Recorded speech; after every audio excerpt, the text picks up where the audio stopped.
시청자 여러분 안녕하십니까? 4월 19일 굿모닝 MBN 시작합니다. 먼저 오늘의 주요 뉴스입니다.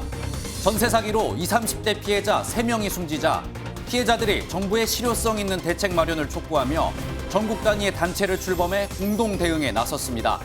피해자들은 전세 사기 피해는 개별 노력으론 해결할 수 없는 사회적 참사이자 학살이라고 지적했고 윤석열 대통령은 전세 사기 주택의 경매 일정 중단을 지시했습니다. 민주당 전당대회 돈봉투 의혹과 관련해 검찰이 수사의 출발점이 됐던 이정근 전 민주당 사무부총장을 소환하고 송영길 전 대표의 보좌관을 지낸 인물에게도 소환을 통보한 것으로 알려졌습니다.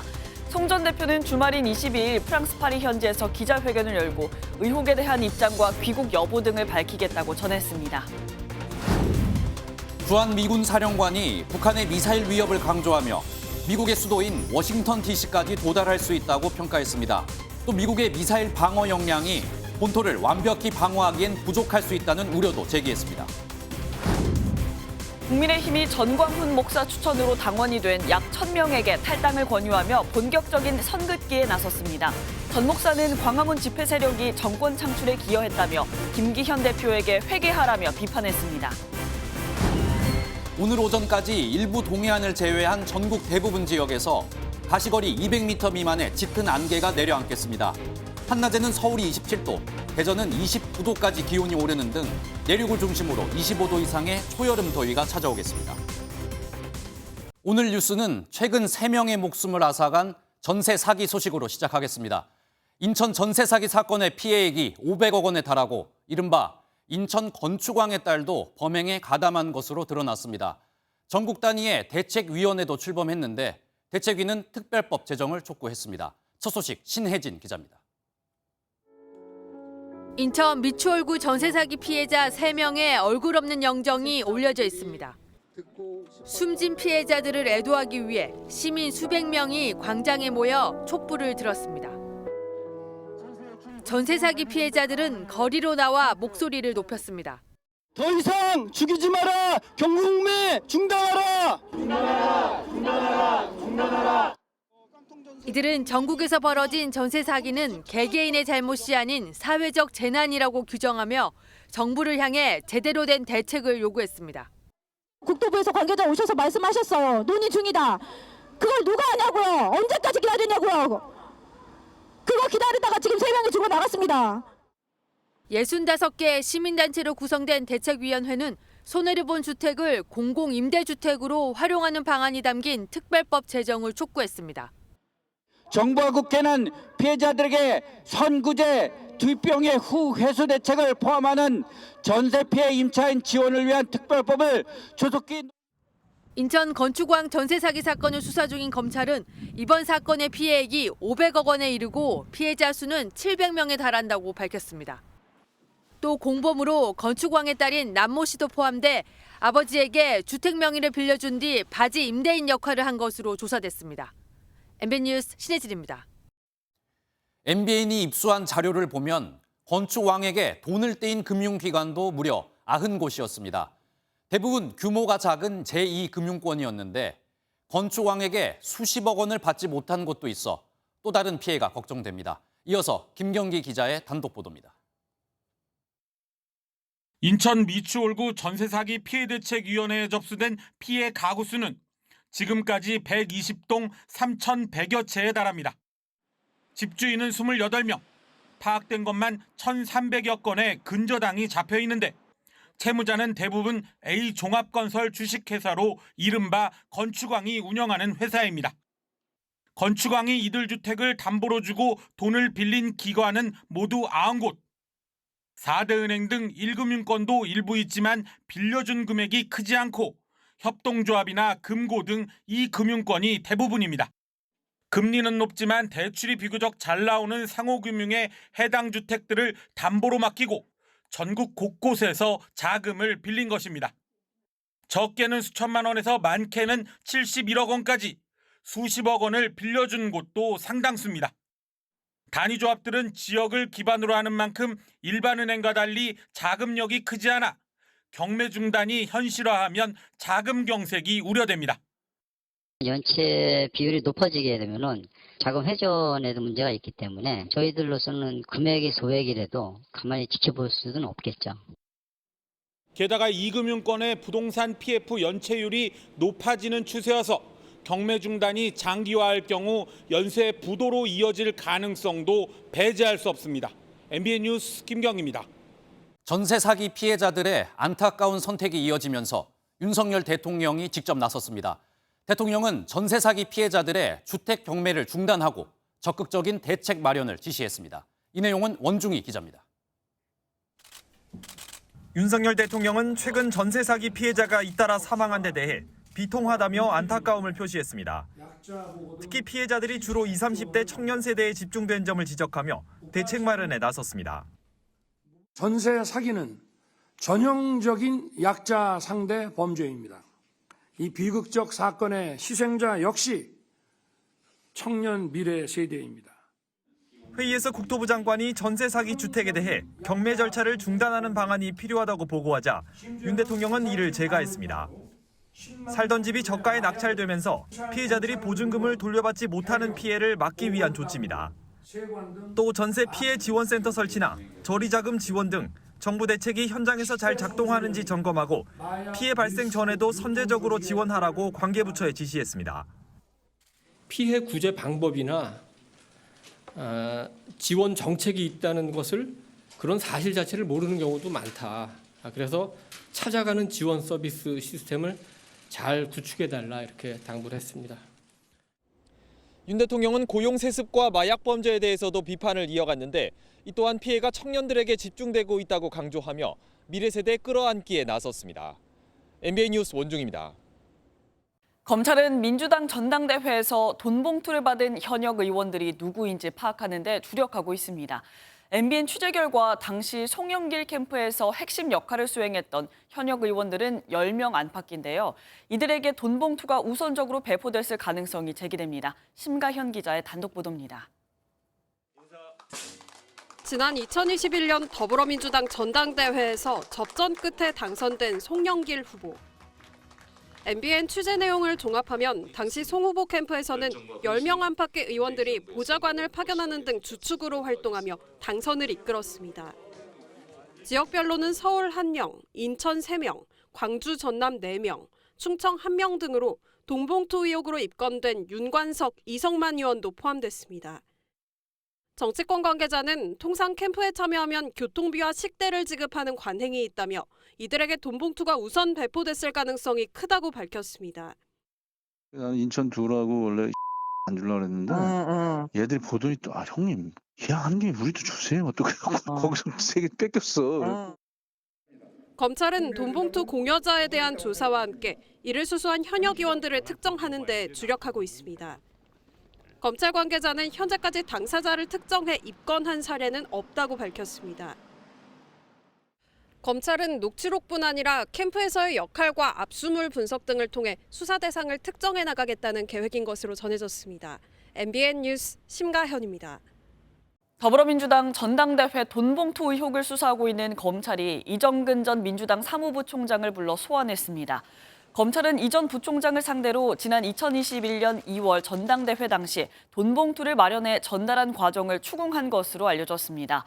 또 돈을 전달하는 과정에 개입한 의혹을 받고 있는 송영길 전 민주당 대표 보좌관 출신 박모 씨에게도 소환 조사를 통보했습니다. 프랑스에 머무는 송영길 전 더불어민주당 대표가 돈봉투 살포 의혹과 관련해 오는 22일 기자회견을 열기로 했습니다. 자신과 관계없는 일이고 따라서 조기 귀국 요청도 거부하는 내용이 될 것으로 알려져 있는데요.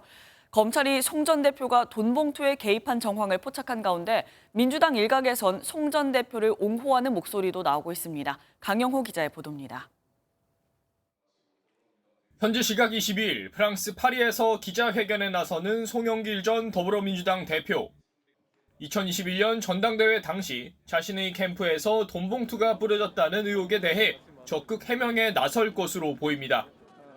자신과 관련 없는 일이라고 선을 그었지만 당시 상황을 알고 있었다는 정황은 추가로 나왔습니다.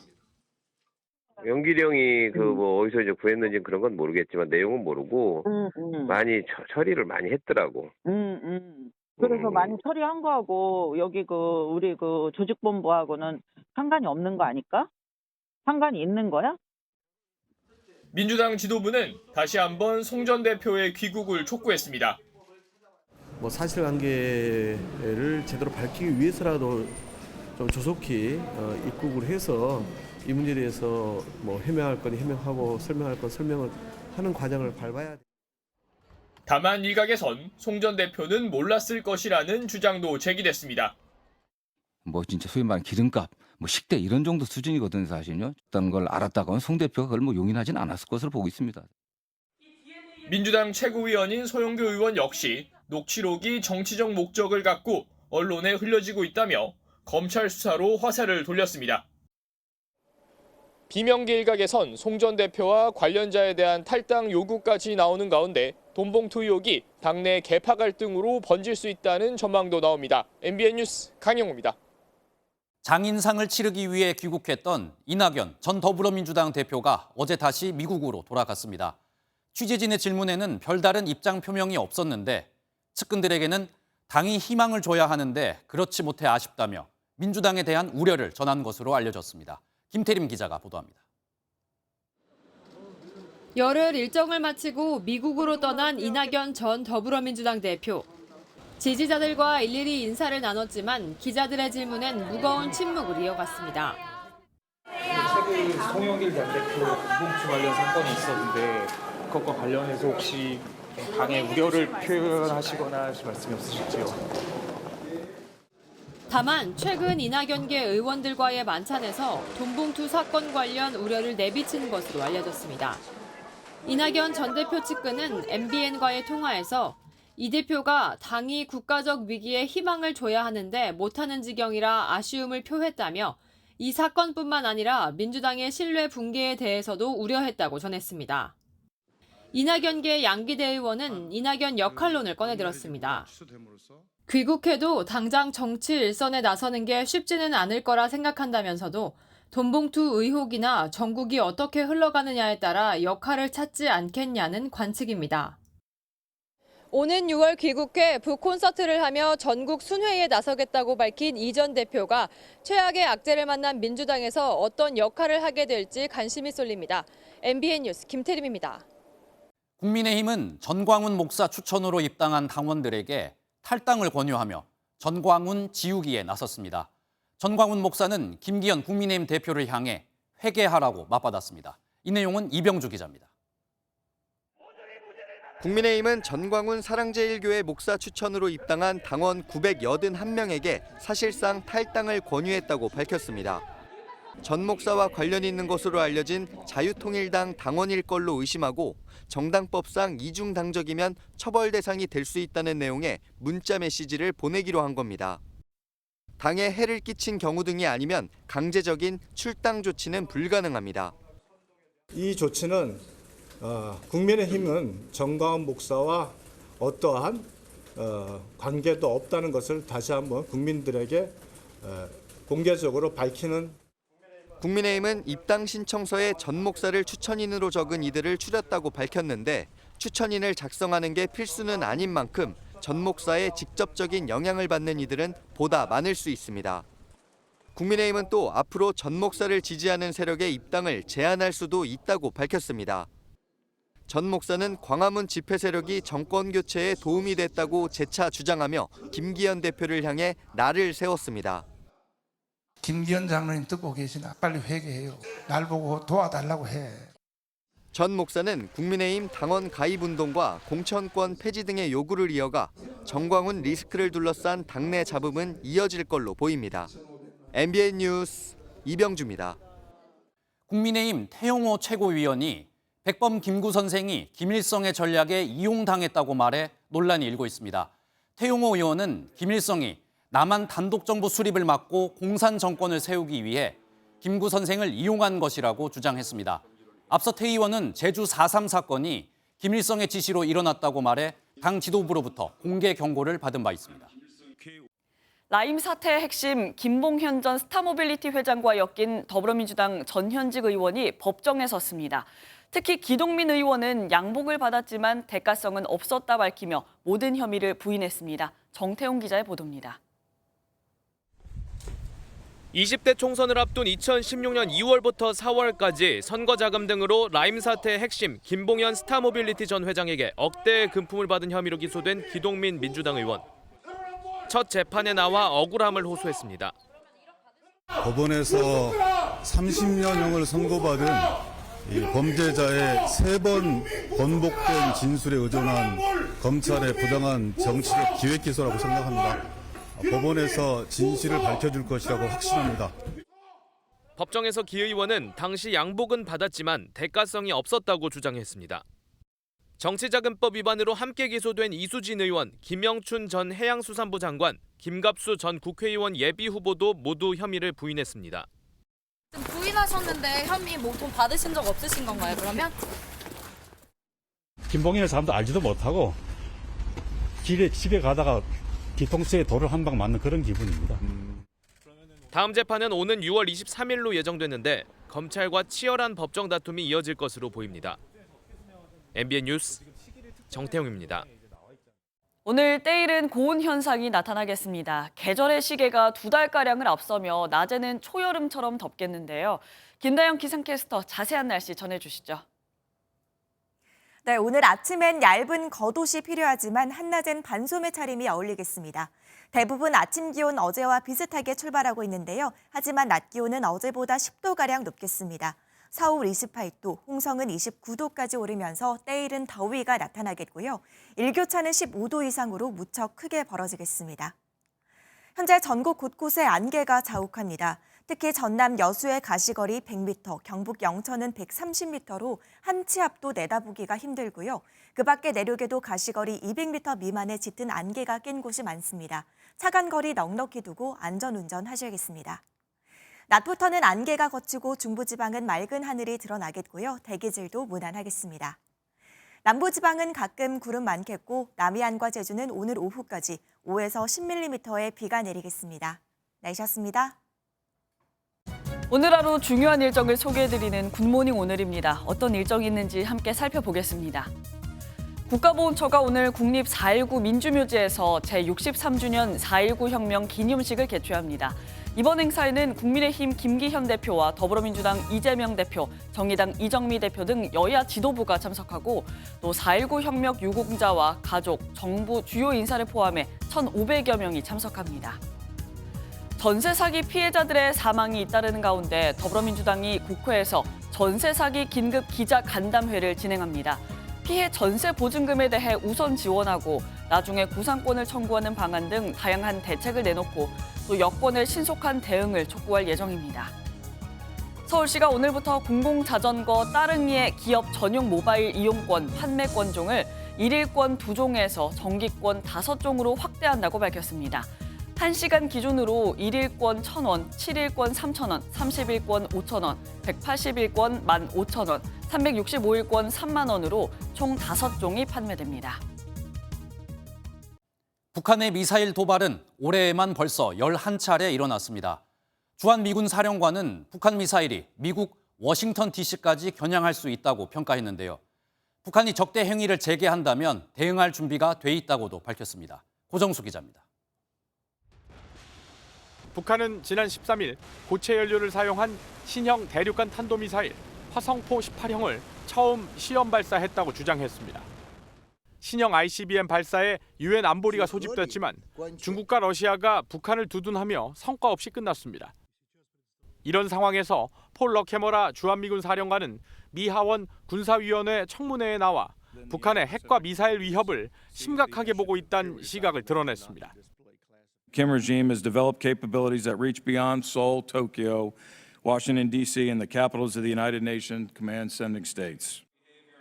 러케머라 사령관은 신형 ICBM 발사로 향후 미사일 도발 징후를 탐지하고 경보를 발령하는 시간을 더 단축하겠다는 뜻도 보였습니다.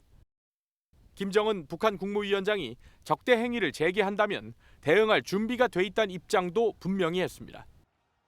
일본 G7 외교장관 회의에 참석한 토니 블링컨 미국 국무장관은 북한의 위험한 탄도미사일 발사 등은 핵 위험을 해결하려는 결의를 강화할 뿐이라고 밝혔습니다. MBN 뉴스 고정수입니다. 컴퓨터에서 은행 서비스를 이용하려면 반드시 설치해야 하는 보안 프로그램이 있습니다. 그런데 이 프로그램이 북한 조직에게 해킹을 당한 것으로 드러났습니다. 국내 언론사 등 60여 개 기관이 피해를 봤습니다. 이시열 기자가 보도합니다. 금융기관이나 쇼핑몰 등에서 인증서 처리를 위해 필수로 쓰이는 보안 인증 프로그램 이니세이프입니다. 지난 2021년 4월 이 프로그램을 개발한 업체가 해킹됐는데 경찰청 국가수사본부는 북한 정찰총국이 배후인 걸로 알려진 해킹 조직의 소행이라고 밝혔습니다.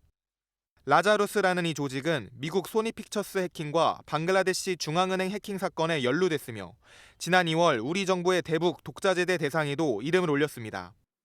이들은 취약 버전의 이니세이프가 설치된 웹사이트에 접속할 경우 자동으로 악성 코드가 설치되는 워터링홀 수법을 이용했는데 악성 코드가 설치된 PC는 내부 시스템이 장악됩니다. 취약점이 확인된 보안 인증 프로그램을 악용하여 국내 1,000만 대 이상 PC가 해킹 위험에 노출된 해킹 사건으로 이를 통해 언론사 8곳 등 국내 총 61개 기관과 총 207대의 PC가 해킹됐는데 다행히 자료 유출 등의 피해는 없었습니다. 경찰은 추가 피해 예방을 위해 보안 인증 프로그램을 최신 버전으로 업그레이드할 것을 당부했습니다. 경찰은 앞으로도 유관기관과의 협력을 통해 각종 사이버 공격 등에 대한 선제적 대응에 나서겠다고 밝혔습니다. MBN 뉴스 이시열입니다. 다음 주 미국 국빈 방문을 앞두고 윤석열 대통령이 한국과 미국은 문제가 생겨도 충분히 조정할 수 있는 회복력 있는 가치 동맹이라고 말했습니다. 대통령실 관계자는 양국이 상호 이해만 놓고 결합했다면 작은 다툼으로 관계가 흐트러질 수 있지만 한미 동맹은 이를 초월해 자유시장 경제란 가치를 함께 한다고 설명했습니다. 윤 대통령의 발언은 대통령실 도청 의혹과 국내 자동차 기업들을 보조금 대상에서 제외한 인플레이션 감축법 등 최근 논란을 의식한 것으로 보입니다. 마약과의 전쟁을 선포한 정부가 검찰과 경찰, 관세청 등 840명 규모의 특별수사본부를 가동합니다. 상습 투약과 대량 밀수범에 대한 처벌을 강화하겠다고 밝혔는데 지난해 11월부터 올해 2월까지 적발된 마약 사범은 5,800여 명으로 전년 같은 기간보다 24% 늘었습니다. 윤석열 대통령은 마약과의 전쟁에서 반드시 승리할 수 있도록 정부의 역량을 총결집하겠다고 밝혔습니다. 얼마 전 만취 운전자가 몰던 차에 치여 숨진 고 배승아 양 사망 사고 이후 음주운전 처벌을 강화해야 한다는 여론이 일고 있는데요. 그제 오전 울산에서 20대 여성이 출근길에 횡단보도를 건너던 중 음주 뺑소니 차량에 치여 의식불명 상태에 빠졌습니다. 안진우 기자의 보도입니다. 울산의 한 도로입니다. 한 여성이 횡단보도를 건너는 순간 승용차 한 대가 그대로 들이받습니다. 사고를 낸 운전자는 아무런 조치도 없이 손살같이 달아납니다. 무슨 일이 일어난 걸 인지한 듯 비상등을 켠 채 달립니다. 울산의 한 도로에서 사고가 난 건 그제 오전 7시 29분쯤. 출근길 횡단보도를 건너던 20대 여성이 차에 치였습니다. 경찰은 사고 발생 2시간 반 만에 5km 정도 떨어진 곳에서 20대 남성 운전자를 붙잡았습니다. 집안에 있었어요. 사고 낸 거는 알았죠. 사고 낸 건 인정하니까. 경찰에 붙잡힌 운전자의 혈중 알코올 농도는 0.131%, 면허 취소 수치였습니다. 또 도주 차량의 무보험 상태인 것으로 확인됐습니다. 저는 마셨다라고 이렇게 조사가 됐습니다. 지금까지 마셨다라고.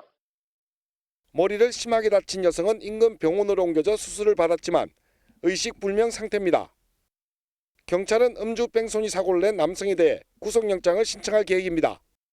MBN 뉴스 안진우입니다. 어제 오후 3시 20분쯤 인천 부평구의 한 아파트 지하 창고에서 백골 상태의 시신 한 구가 발견돼 경찰이 수사에 나섰습니다.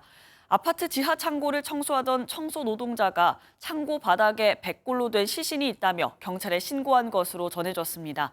시신은 옷을 입고 있었지만 신발은 신고 있지 않았고 신분증 등은 발견되지 않았습니다. 경찰은 타살 여부를 단정할 수는 없는 상태라며 국립과학수사연구원 부검 결과가 나오면 신원과 사건 경위를 조사할 방침이라고 밝혔습니다. 구독자 120만 명을 가진 유명 유튜버가 헤어진 여자친구 집을 무단으로 침입한 데 이어 폭행과 협박을 하다 현행범으로 체포됐습니다. 이 유명 유튜버는 결국 폭행 등의 혐의로 검찰에 넘겨졌습니다. 백길종 기자가 단독 보도합니다. 공구 가방을 맨 열쇠공이 건물로 들어오고 안경을 낀 젊은 남성과 함께 엘리베이터에 오릅니다.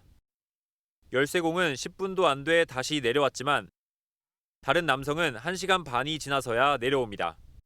지난해 12월 유명 먹방 유튜버 A씨가 헤어진 여자친구 B씨의 서울 청담동 집을 무단으로 침입하고 나온 모습입니다.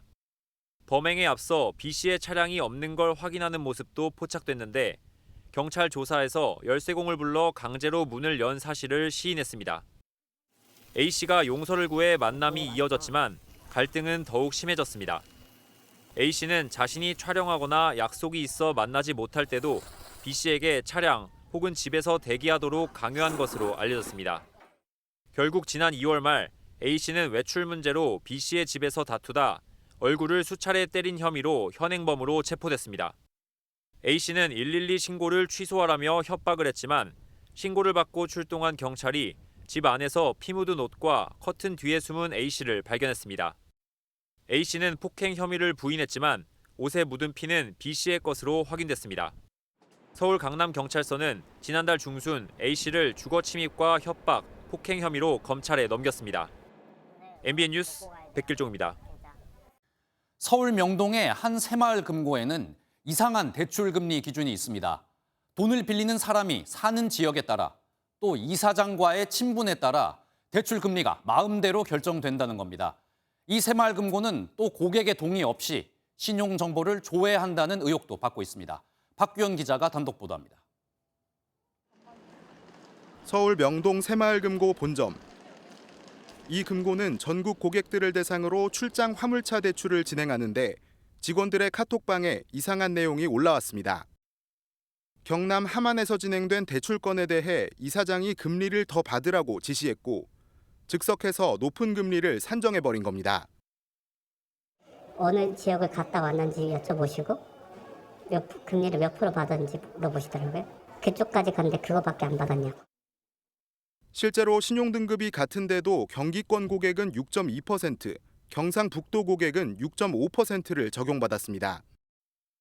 고객의 상환 능력이 우수하다고 판단하면 신용등급이 더 좋은데도 오히려 금리를 높여받기도 했습니다.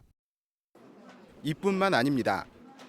신용등급을 조회하기 위해선 고객들의 동의서가 필요하지만 이 금고는 신분증만 받아 자체적으로 등급을 조회하고 보관했습니다. 직원들의 제보로 지난해 행정안전부와 중앙회에 감사가 있었지만 이 문제는 검토조차 되지 않았습니다. 금융에 대한 지식이 없는 행안부 쪽에서 관리를 하다 보니까 중앙회에서 이건 이렇다 하시면은 알겠다고 하고 그냥 넘어가시더라고요. MBN이 이달 초 서인천 새마을금고 금리 조작 사건까지 보도했지만 감독기관인 행정안전부는 여전히 소극적입니다.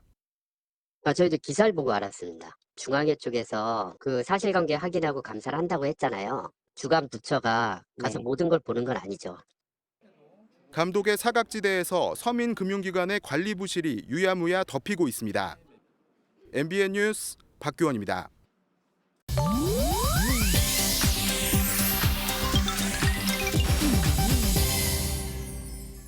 인터넷에 화제가 되는 소식들을 모아 전해드리는 인터넷 와글와글입니다. 마블 시리즈 가디언즈 오브 갤럭시 3의 개봉을 앞두고 제임스 건 감독과 주연 배우들이 우리나라를 처음으로 찾았습니다. 특히 제임스 건 감독은 어제 기자간담회에서 영화 기생충과 마더를 정말 좋아하고 이번 작품을 찍으면서는 악녀에서 영감을 받았다며 한국 영화에 대한 각별한 애정을 고백했는데요. 또한 크리스 프렛은 블랙핑크와 뉴진스를, 카렌 길런은 BTS와 블랙핑크를 정말 좋아한다며 K-팝에 대한 팬심을 드러내기도 했습니다. 2014년에 개봉한 가디언즈 오브 갤럭시는 이번 편을 끝으로 대장정을 마무리하는데요. 최근 개봉한 마블 영화들이 잇따라 국내에서 흥행부진을 겪은 가운데 가오갤 3가 마블을 살릴 구원투수가 될 수 있을지 관심을 모으고 있습니다. 이탈리아 시칠리아 섬 바다 위에 흰색 꾸러미 수십 개가 둥둥 떠 있습니다. 얼핏 태양 쓰레기처럼 보였지만 상자 안을 확인해 보니 무려 2톤에 달하는 코카인이 담겨 있었습니다. 외신에 따르면 이탈리아 경찰은 지난 17일 순찰 도중 코카인 꾸러미 약 70개를 발견하고 수거했는데요. 시가 4억 유로, 약 5,800억 원 정도의 양으로 이탈리아에서 적발된 마약 중 최대 규모였습니다. 꾸러미들을 묶은 그물에는 추적 장치까지 달려 있었는데 경찰은 마약상들이 나중에 회수하기 위해 임시로 바다에 방치한 것으로 추정했습니다. 시칠리아 섬은 영화 대보에 묘사된 것처럼 마피아 조직의 본거지로 유명한데요. 현지 언론들은 이탈리아 최대 마피아 조직인 은드랑게타와 관련이 있을 것으로 추정하고 있다네요. 태국 최대 명절인 송크란 축제, 연휴 기간에만 사망자가 230여 명에 달했다는 안타까운 소식입니다. 불운을 쫓고 행운을 기원하는 의미가 담긴 태국의 송크란. 올해 4년 만에 금지됐던 물총 싸움이 허용되며 시민들과 관광객들은 물놀이를 즐겼는데요. 열기가 과열되면서 사고들이 발생했습니다. 과속을 한 차량이 물을 뿌리던 가족을 덮쳐 일가족이 숨지거나 운전 중에도 물싸움을 하는 등 교통사고가 많이 발생했는데요. 엿새간의 송크란 기간 중 교통사고로 인한 부상자만 17,000여 명, 사망자는 230여 명에 달했습니다. 안전벨트와 오토바이 헬멧 미착용, 음주운전 등이 대부분의 사고 원인이었는데요. 연휴가 끝나고 대이동도 남아있어 추가 사고 피해가 더 우려되는 상황입니다. 인터넷 와글와글이었습니다. 분당에서 일어난 다리 붕괴 사고 이후 긴급 안전진단을 받은 탄천 일대 교량 4개가 완전 철거 후 재시공됩니다. 탄천에 있는 나머지 다리 14개도 안전진단 결과에 따라 재시공 여부가 결정될 전망입니다. 윤기란 기자가 보도합니다. 분당 탄천을 가로지르는 교량 4개의 보행로가 전면 재시공됩니다. 경기 성남시는 순회교와 불정교, 금곡교, 국내교 등 4개 다리의 보행로를 철거하고서 다시 시공하겠다고 밝혔습니다. 이들 교량은 정자교 붕괴 이후 보행로 처짐 현상으로 시민들의 민원 신고가 많았던 시설물입니다. 성남시의 긴급 정밀 안전진단 결과 불정교와 금곡교, 순회교에 보도부가 많이 처져 안전 등급이 불량 수준으로 나타났습니다. 국내교 보도부도 미흡 수준으로 조사됐습니다. 보행로 재시공이 결정된 교량들은 모두 정자교와 마찬가지로 한쪽 면만 교량에 붙어 있고 반대쪽은 공중에 떠 있는 외팔보 형식으로 지어졌습니다. 성남시는 4개 교량 보도부를 철거하고서 별도의 교각을 설치한 보행로로 조성할 방침입니다. 근본적인 이 불안 해소에 대해서는 그러한 방법이 최선이라는 결론에 도달했습니다. 공사 기간은 1년 6개월 정도 걸릴 것으로 보이는데 성남시는 이 기간 해당 교량의 차도 일부를 보행로로 바꾸거나 인근에 보행자 전용 임시다리를 설치하기로 했습니다. 보행로 재시공이 결정된 4개 다리 말고도 탄천을 가로지르는 나머지 14개 교량도 안전진단 결과에 따라 오는 21일 재시공 여부가 결정됩니다. MBN 뉴스 윤기란입니다.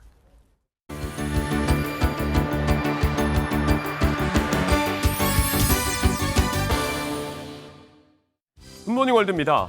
만물이 푸릇푸릇한 봄, 식목일은 지났지만요. 오늘은 식물 특집으로 함께합니다.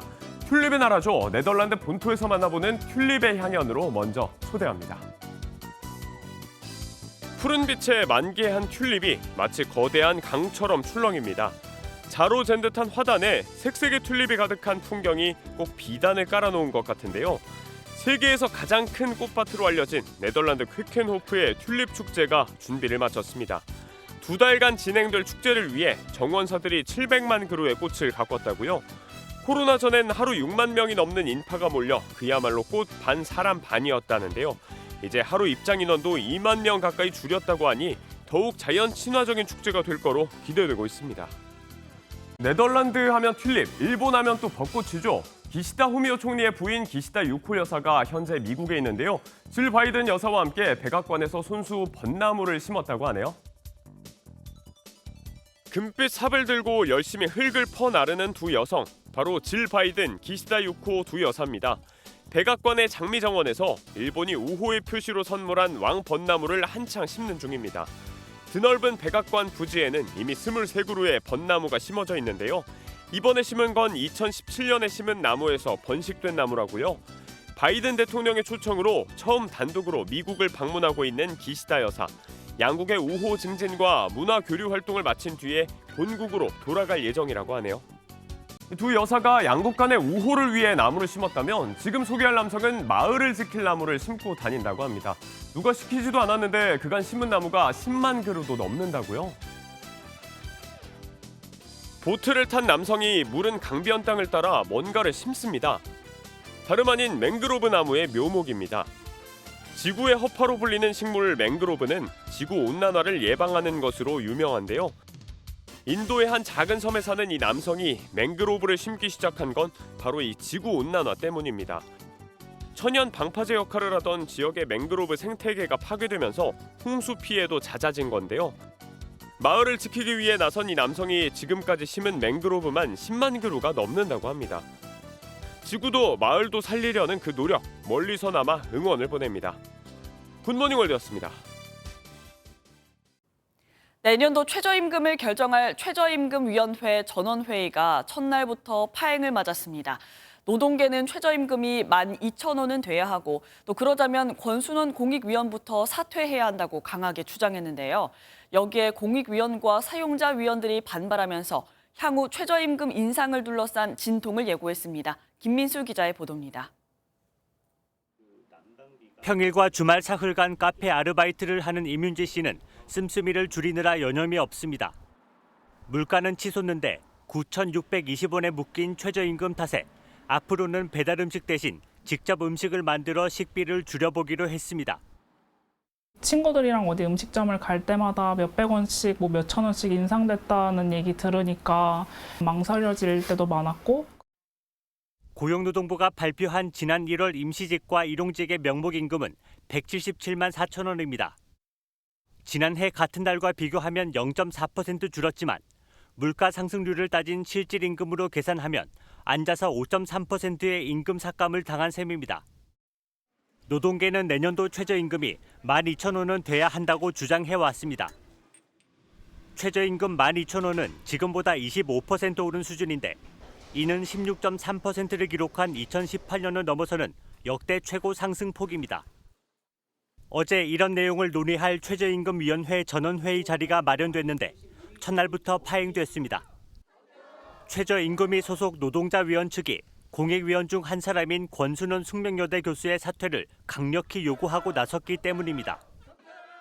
이 공익위원은 공익위원이면 반드시 갖추어야 할 기준인 공정성과 중립성을 지키지 않고 있습니다.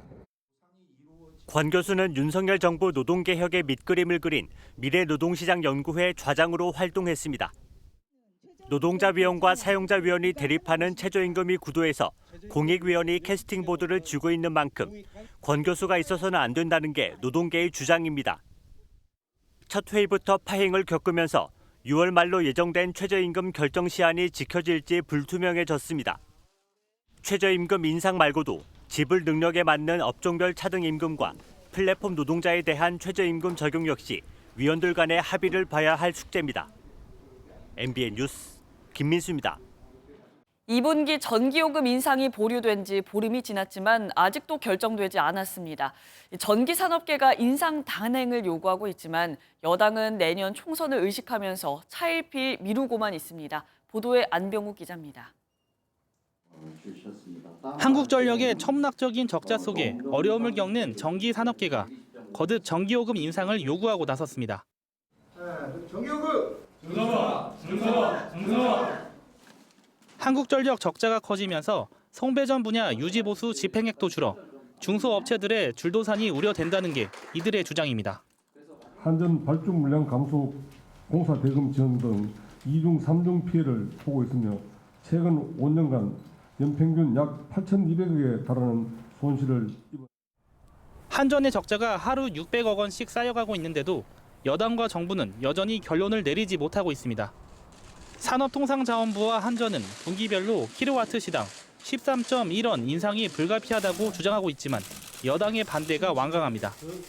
여당은 한전의 구조조정이 먼저라고 말하지만 국민들이 그만하면 됐다고 할 때까지 뼈와 살을 깎는 구조조정 노력이 선행되어야 한다는 점을 다시 한번 강조를.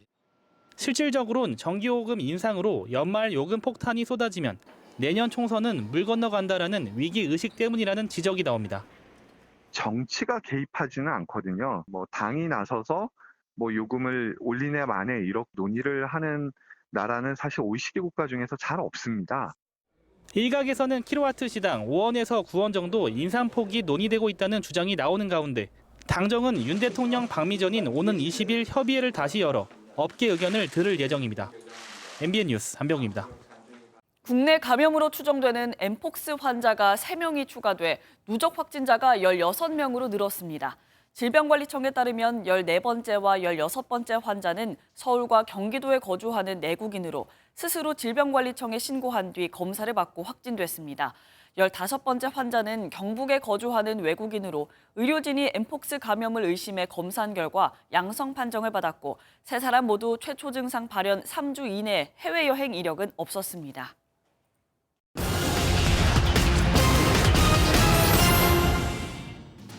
정부가 오는 4월 말 종료 예정이던 유류세 인하 조치를 4개월 더 연장하기로 했습니다. 휘발유 25%, 경유와 LPG는 37%인 현행 인하율이 그대로 유지됩니다. 정부는 최근 국가 재정이 어려운 상황이지만 국민 부담을 먼저 고려했다며 8월에 유류세 정상화 여부를 다시 검토할 예정이라고 밝혔습니다. 국내 주요 기업의 평균 연봉이 1억 원에 육박한 것으로 나타났습니다. 매출 상위 500개 기업 중 360여 개 기업의 최근 3년간 평균 연봉을 조사한 결과 지난해 평균 연봉은 9,590만 원으로 2019년보다 19.1% 증가했습니다. 또 평균 연봉이 1억 원 이상인 기업은 2019년보다 2.5배 늘었습니다. 주요 기업 연봉은 이렇게 올랐지만 임금 근로자 100명 중 9명은 월급 100만 원도 받지 못했습니다. 지난해 하반기 임금 근로자 2,100만 명 가운데 월급 100만 원 미만을 받은 저임금 근로자는 198만 명에 달했습니다. 또 임금 근로자 4명 중 1명은 월급이 200만 원 이하인 것으로 나타났습니다. 굿모닝 경제였습니다. 유럽연합이 총 430억 유로, 우리 돈 62조 원 규모의 보조금과 투자를 통해 영내 반도체 산업을 육성한다는 내용의 반도체법 시행에 합의했습니다. 티에르 브르통 EU 내부시장 담당 집행위원은 현지 시각으로 어제 오후 프랑스 스트라스부르 유럽회의에서 열린 기자회견에서 반도체법 3자 협의가 최종 타결됐다고 밝혔습니다. 반도체법은 EU가 기존에 보유한 연구개발과 제조장비 기술 강점을 바탕으로 생산 역량을 단기간에 확대해 2030년까지 EU의 전 세계 반도체 생산 시장 점유율을 기존 9%에서 20%로 확대하는 것을 목표로 하고 있습니다. 아이디어와 기술로 사업을 시작한 스타트업에 대기업이 협업을 제안한다면 큰 기회로 느껴지겠죠. 그런데 대기업이 아이디어와 정보만 쏙 가져가고 따로 비슷한 사업을 시작하는 경우가 적지 않습니다. 현재 법으로는 스타트업을 보호하기 어렵다고 하는데요. 김종민 기자가 전해드립니다. 휴대전화 애플리케이션과 기기를 연동하자 1초 만에 팔에 패션 타투가 새겨집니다. 한 스타트업이 수년간 테스트를 거쳐 지난 2018년 제품을 내놨습니다. 다음 해 LG 생활건강 측이 공동사업을 제안했습니다. 저희 제품의 공급과 협업에 대해서 추가적으로 논의를 해보고 싶다라고 해서 접근을 하게 되고요. 기술적인 차이점, 어떤 식으로 구현이 되는지 동작하는 것까지 다 구두상으로 전달을 했었습니다. 하지만 사업은 진척되지 않았고 LG 생활건강이 타투 프린터 제품을 곧 출시할 예정입니다. 최근 카카오 헬스케어는 연속 혈당 측정을 통한 건강 데이터 관리와 식단 구성 등 새 서비스를 발표했습니다. 그런데 이와 유사한 서비스를 7년에 걸쳐 개발했다는 스타트업은 카카오의 법적 대응을 준비 중입니다. 카카오가 협업을 제안해 정보 교류를 했는데 그 뒤 사업 아이디어를 가져갔다는 주장입니다. 약 5개월가량 협업을 했기 때문에 자주 미팅을 했습니다. 저희 회사의 사업 모델이나 저희 회사의 주요 기술들 충분히 소개를 해드렸고 도용 의혹이 제기된 대기업들은 이미 국내외에 해당 제품과 서비스들이 개발 중에 있다며 아이디어 도용은 사실이 아니라고 반박했습니다. 유사한 피해를 주장하는 스타트업들이 공동 기자회견을 열고 대기업의 아이디어 도용을 막을 수 있는 제도 개선이 필요하다고 요구했습니다. 특히 소송을 제기해도 아이디어나 기술 도용을 피해 기업이 입증해야 하는 구조 속에서 비용이나 시간 면에서 대기업에 크게 불리하기 때문입니다. 미국에서 디스커버리 제도가 있습니다. 양 당사자가 본인이 가지고 있는 증거를 모두 오픈을 하는 겁니다. 디스커버리 제도가 우리 한국에 맞게 조금 개선이 될 필요가 있다고 보고 있고요. 이들 스타트업은 국회에 법 개정 등 개선 방안 마련을 촉구할 계획입니다. MBN 뉴스 김종민입니다. 오늘 아침엔 얇은 겉옷이 필요하지만 한낮엔 반소매 차림이 어울리겠습니다. 대부분 아침 기온은 어제와 비슷하게 출발하고 있는데요. 하지만 낮 기온은 어제보다 10도가량 높겠습니다. 서울 28도, 홍성은 29도까지 오르면서 때이른 더위가 나타나겠고요. 일교차는 15도 이상으로 무척 크게 벌어지겠습니다. 현재 전국 곳곳에 안개가 자욱합니다. 특히 전남 여수의 가시거리가 150m, 경북 영천은 180m로 한 치 앞도 내다보기가 힘들고요. 그 밖에 내륙에도 가시거리 200m 미만의 짙은 안개가 낀 곳이 많습니다. 출근길 차간거리 넉넉히 두고 안전운전 하셔야겠습니다. 낮부터는 안개가 걷히고 중부지방은 맑은 하늘이 드러나겠고요. 대기질도 무난하겠습니다.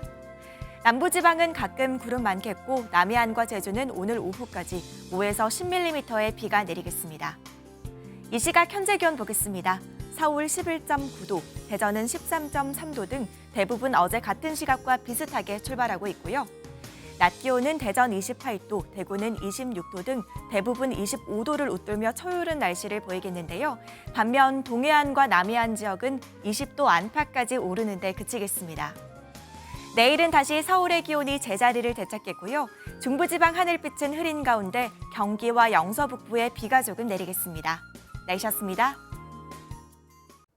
수요일 아침 굿모닝 MBN 마칩니다. 함께해 주신 여러분 고맙습니다.